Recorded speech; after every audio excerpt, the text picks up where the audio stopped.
DMX was a force, an enigma, a maestro, and above all, a legend. However, his story cannot be told without the sordid details that intertwined his existence during his lifetime. I wanted to say, mommy. You never got to have that mommy experience. No. And she never, not once, not once, she ever told me that she loved me. Was he doomed from the start, having witnessed the harsh realities of a dysfunctional home, getting high off hardcore crimes before finding success in the music industry, and then helplessly watching it all fade away? DMX's tumultuous background. Whenever you hear a DMX song, you are not just listening to a cluster of great rhythm and hardcore lyrics. You are listening to every one of the heart-wrenching experiences life threw at him at every stage of his life. He was not perfect by any stretch of the meaning of the word, but DMX wore his heart on his sleeves, showing off both his gangster exterior and his most vulnerable moments. If I was to drop it right now, my last thought would be, I've had a good life. This was how DMX circled back to his roots, embracing the divine before passing on. DMX was born Earl Simmons in Mount Vernon, New York. His early life was turbulent, but he was able to forge a path for a music career that would resonate with raw emotion and unapologetic truth. Before the platinum records and the global fame, DMX was a boy whose childhood was a harrowing tale of survival against the odds. From the severe beatings he endured from his own mother, to the betrayal that left him stranded in a juvenile shelter during the holidays, DMX's early experiences was marred by violence, neglect, and the harsh realities of street life. These struggles not only shaped his character, but also profoundly influenced his music, infusing his tracks with the genuine anger and aggression that would become his signature. The world of hip-hop has seen many stars, but few have shone as brightly or burned as fiercely as DMX. Earl Simmons entered a world that was far from welcoming. His mother, Arnett Simmons, was only 21 and was struggling to raise a 2-year-old daughter. Earl's father, Joe Barker, was a man of artistic talent but little means, a painter who would eventually become homeless. Earl's childhood was a patchwork of illness and adversity. Asthma attacks frequently left him gasping for air, a hereditary condition passed down from his father. His mother, though devout in her faith as a Jehovah's Witness, was often cold and distant, her attention diverted by the men she brought into their lives. Earl yearned for a maternal love that never came, a void that would later echo in his music as a cry for understanding. The family's financial struggles were compounded when Earl was hit by a drunk driver. The accident could have been a financial turning point for the Simmons family, as the insurance company was willing to settle for $10,000. However, Arnett's religious convictions led her to refuse the money, a decision that undoubtedly shaped Earl's perception of faith and providence. Earl had to obey or suffer the consequences. This brutal upbringing instilled in him a sense of resilience and a familiarity with pain that would later be reflected in his lyrics, giving voice to those who had endured similar experiences. The streets of Yonkers became a refuge for Earl, a place where he could escape the oppressive atmosphere of his home. He found companionship among the other children who roamed the alleys and back streets, many of whom were also escaping troubled homes. It was here, among the discarded and the desperate, that Earl began to build the foundations of his identity, an identity that would one day be known worldwide as DMX. School provided little comfort for young Earl. His aggressive behavior, a direct result of the troubles he faced at home, led to frequent clashes with teachers and students alike. He was a bright kid. His intellect was overshadowed by the rage that grew within him, a rage that would often boil over in destructive ways. The turning point came when social services intervened. Earl's mother was deemed incapable of controlling her son, and he was sent to a boarding school. It was a harsh environment, but one where Earl's academic potential began to shine through. He befriended a white student, an unlikely ally in a place where racial lines were often drawn. Together they found ways to make money, a skill that Earl would carry with him back to the streets. But even in the structured boarding school environment, Earl's troubles followed him. A fire that started accidentally during a reckless game led to accusations of arson. Though he was not solely responsible, the incident further isolated him, and he was barred from communal areas, including the dining hall. He had thoughts of taking his mother's life. The thoughts were fleeting, born of desperation, and quickly dismissed. But they revealed the depth of his pain and the complexity of his feelings toward the woman who had given him life but little else. As the teenage years of Earl Simmons unfolded, the streets of Yonkers transformed from a childhood refuge into a battleground where survival was the daily objective. The relationship with his mother had deteriorated beyond repair, and the beatings that had once intimidated him now only fueled his defiance. Earl's home had become a war zone, and the streets called with the promise of freedom, however dangerous it might be.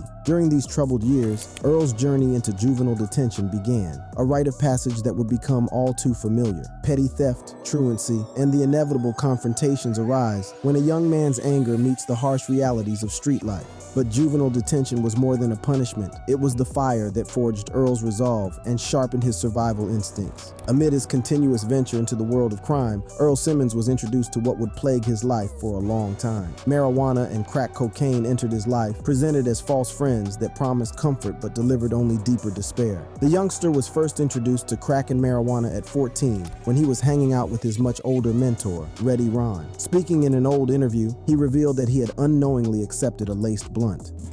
And I had the blunt, and I'm like, I was no longer focused on the money.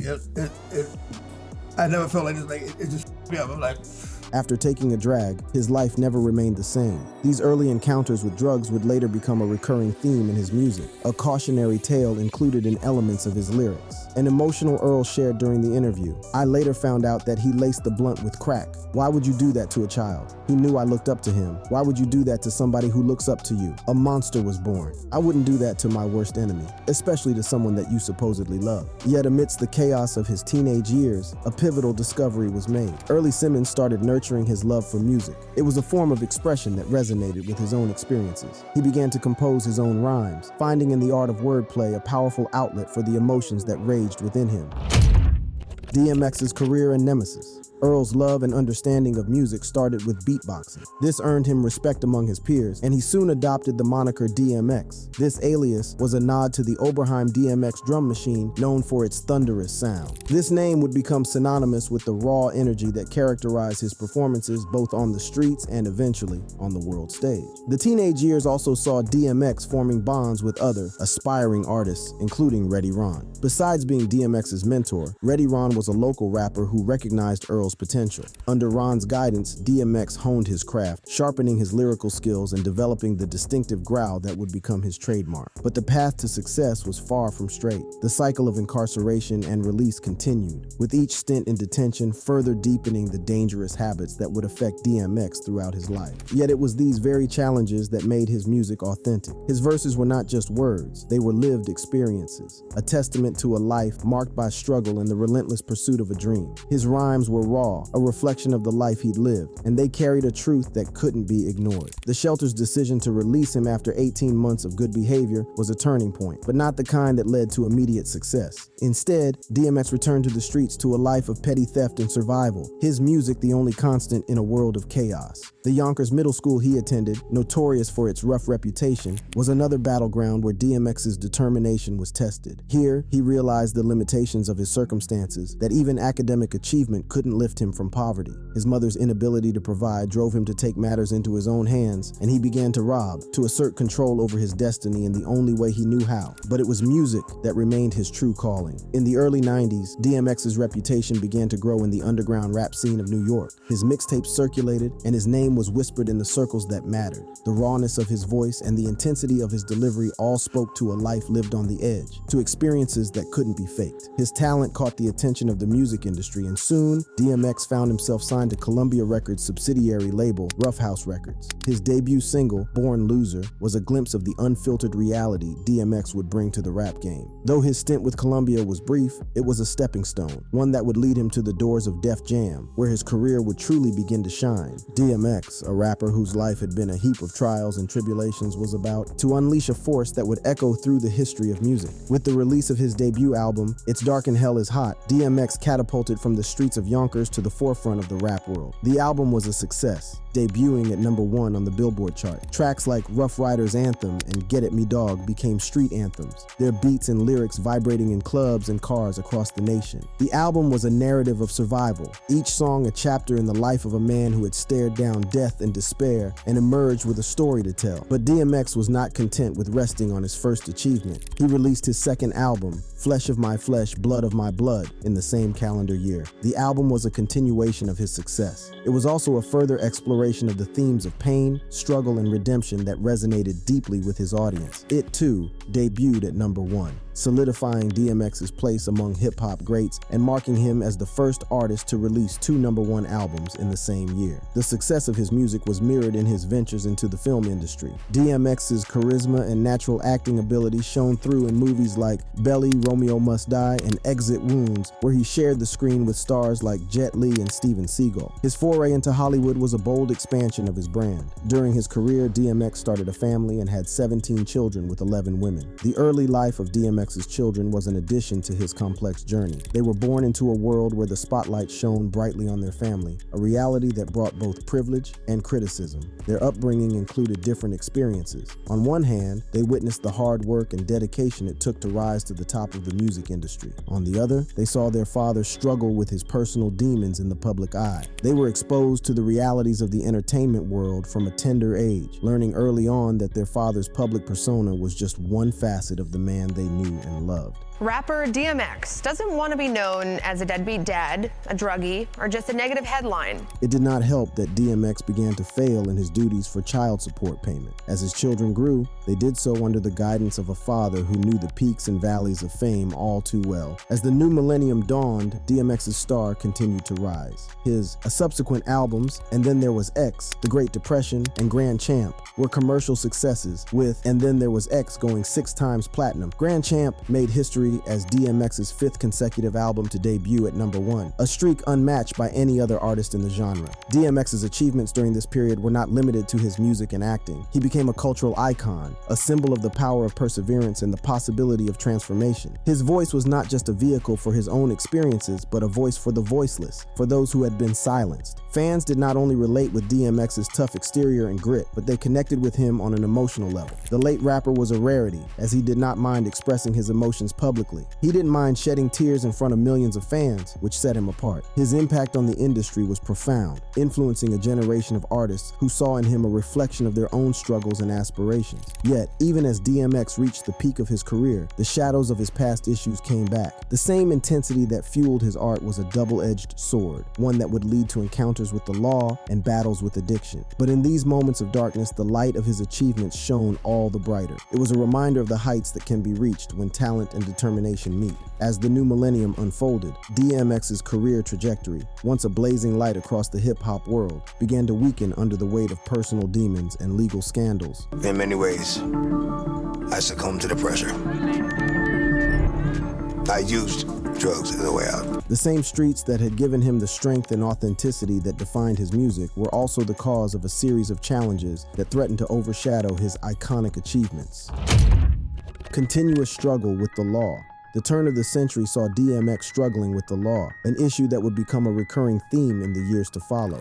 Rapper DMX will be spending the next 6 months in jail for violating his probation, and a judge has also ordered him to undergo a mental health evaluation. His confrontations range from possession of marijuana to reckless driving, from weapons charges to parole violations. Each incident was a headline, each court appearance a stark reminder of the thin line between fame and bad reputation. The legal battles took their toll, not just on DMX's personal life, but on his career as well. His public image began to shift from that of a triumphant underdog to a troubled star battling many problems. Addiction was the ghost that haunted DMX, a relentless force he fought against with varying degrees of success. His struggle with substance abuse was public and painful, a battle that played out in the tabloids and on the evening news. Rehab stints and relapses became the order of the day. Every time he recorded progress, he would experience a stumbling block that took him backward. The addiction was a thief, stealing moments of clarity and creativity, robbing DMX of the consistency needed to maintain his place at the pinnacle of the music industry. The impact of these challenges on DMX's work was intense. Albums like Year the Dog Again and Undisputed failed to achieve the commercial success of their predecessors. And while they contained flashes of the old DMX magic, they were met with a lukewarm reception. The raw energy and unbridled passion that had once been his strength seemed ineffective. Despite the turmoil, DMX's influence remained undeniable. His voice, though affected by personal strife, continued to make an impact on those who saw in him the embodiment of their own struggles. He remained a figure of inspiration, a man who, who, despite his flaws, had risen from the depths to touch the stars. The latter years of DMX's career was evidence of the uncertain nature of human life. Here was a man who had reached the heights of fame and fortune, had become a legend in his own time, yet was still wrestling with the shadows of his past. His life was a combination of triumph and tragedy, each piece a story of what it means to be human, to be fallible, to be resilient. DMX's legacy is not defined by his challenges, but by his response to them. His willingness to confront his demons, seek help, and strive for a better life was a narrative of hope. It is a reminder that every day is a new opportunity for redemption, and that every moment is a chance to rewrite the script of one's life. As the world watched, DMX fought to reclaim his life and his art, his journey a pure illustration of the enduring battle between one's past and one's potential. His story is one of a relentless quest for peace, both within and without, and the enduring power of the human will to overcome. The struggle with addiction is often a private one, but for DMX, it spilled into the public eye. His acknowledgement of cocaine addiction was not a quiet confession, but a loud battle cry for help and understanding. Do you want to stop? Yeah, Are you working on it? yeah, every day. In a move that shocked many, DMX openly discussed his addiction during television, appearances, and magazine interviews. His efforts to overcome his addiction were Herculean. DMX's stints in rehabilitation facilities were well documented, as were his relapses, yet each time he fell, he rose again, determined to break the chains of addiction. He credited his faith and the support of his family and friends as pillars that kept him standing through the tempest. DMX's journey was not a solitary one. He became a voice for the voiceless, an emblem of the fight against addiction. His story was a beacon of hope for those entangled in their own battles, showing that even the mightiest can falter, and that recovery is a road paved with setbacks and victories. Addiction struggles and death. The year 2016 marked a turning point in DMX's life. On February 8th, in the parking lot of a Westchester hotel, DMX's life nearly ended. Police found him lifeless, with no pulse. It was only through the swift intervention of medical professionals who administered Narcan that DMX was revived. This brush with death was a wake-up call, not just for DMX but for the world, highlighting the intensity of his ongoing battle with drug abuse. The incident in Westchester was a sobering reminder of the fragility of life and the destructive power of addiction. It was a moment that could have served as a final chapter for many, but for DMX, it was another obstacle to overcome in a life filled with adversity. His struggle with substance abuse continued to be a central narrative, casting a long shadow over his career and leaving fans to wonder if the rapper could ever truly escape the demons that haunted him. The years following DMX's 2016 overdose were a testament to his resilience. He made concerted efforts to turn his life around, speaking openly about his struggles and the importance of faith in his journey. The year 2019 saw DMX complete a 12-month sentence for tax evasion, a period that he used to reflect and seek solace in his faith. Upon his release, he made a promise to his fans and to himself to prioritize his sobriety. He canceled his much-anticipated 20th anniversary tour to check into a rehab facility, a move that was met with support and understanding from his loyal fan base. She walked in the door, and I think it's at that point right there that I just let everything go. He even got a special visit from his mom in what became their highly emotional reunion. It was a clear sign that DMX was taking his recovery seriously, putting his well-being above his career. His representatives shared via Instagram his dedication to family and sobriety, a decision that was met with support and respect from his fans. However, the journey to recovery is often filled with setbacks. In February 2021, DMX appeared on the Drink Champs podcast, where he shared his excitement for his upcoming album, hinting at collaborations with industry heavyweights. It was a moment of hope, a sign that perhaps DMX had turned a corner and was ready to reclaim his throne in the hip-hop world. The anticipation for his return to the music scene was palpable, but the celebration was short-lived. On April 2nd, 2021, the world was shocked to learn that DMX had been hospitalized following a drug overdose at his home around 11 p.m. The overdose reportedly triggered a heart attack, leaving the rapper in a vegetative state at a hospital in White Plains, New York. The news spread rapidly, and the global reaction was immediate. Fans, celebrities, and fellow artists took to social media to express their concern and support for the rapper who had touched so many lives. The outpouring of love for DMX was overwhelming. Missy Elliott tweeted her prayers for DMX and his family, while Eminem urged the rapper to stay strong. The support wasn't limited to celebrities. Fans across the world shared their own stories and memories of DMX, highlighting his influence and the personal connection many felt to his music and his struggle. As conflicting reports about DMX's condition emerged, the sense of uncertainty uncertainty grew. Initial reports suggested he had been taken off life support and was breathing on his own, but these were quickly contradicted. DMX's longtime attorney, Murray Richmond, expressed his own concerns, acknowledging the severity of the situation. The roller coaster of emotions continued as fans clung to hope, only to be met with the somber reality that DMX remained on life support. The vigil for DMX's recovery was a global event, with vigils and prayers being offered in his name. The rapper's impact on the music industry and his fans was undeniable, and the collective hope for his recovery was a powerful testament to his legacy. As the world waited for news, the love and prayers for DMX underscored the profound effect he had on those who knew him through his music and his public battles. We are following breaking news. We have just learned that rapper DMX has died at the age of 50. On April 9, 2021, Earl DMX Simmons succumbed to death. In the echoes of DMX's growling verses and the silence between his words, we've journeyed through the tumultuous narrative of a hip-hop titan grappling with the specter of cocaine addiction. From the early days shadowed by abuse and the false refuge found in narcotics to the heights of fame where his addiction followed like a relentless storm, DMX's life was a testament to the human struggle with inner demons. Click on the next card on your screen for more unfiltered truths about the humble beginnings of today's biggest stars and legends in the hip-hop world. Thanks for watching.